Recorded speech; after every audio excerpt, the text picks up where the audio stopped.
যে ঘরে গর্ভবতী মহিলা রয়েছে সেই ঘরে যদি সুন্দর সুন্দর বাচ্চাদের ছবি টাঙিয়ে দেওয়া হয় তাহলে নাকি গর্ভস্থ সন্তান সুন্দর হয় সেই ছবিগুলোর মতোই।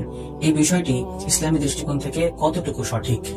এর উত্তরে সর্বপ্রথম যদি আমাদেরকে সহজ ভাষায় বলতে হয় তা হচ্ছে এই বিষয়টি 100% ভ্রান্ত আকীদা এবং ভুল বিশ্বাস। বরঞ্চ ইসলামে যে ঘরে মানুষ কিংবা কোনো প্রাণীর ছবি থাকে সেই ঘরে রহমতের ফেরেশতা প্রবেশ করে না বলে রাসূলুল্লাহ সাল্লাল্লাহু আলাইহি ওয়াসাল্লাম বলে দিয়েছেন।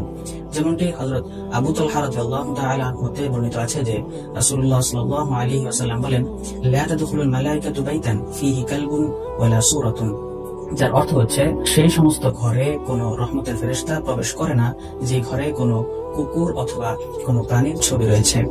অন্য আরেকটি বর্ণনায় এখানে সূরাতুন শব্দের জায়গায় তামাসিলুন শব্দটিও ব্যবহার করা হয়েছে, যার অর্থ হচ্ছে প্রতিকৃতি বা ভাস্কর্য।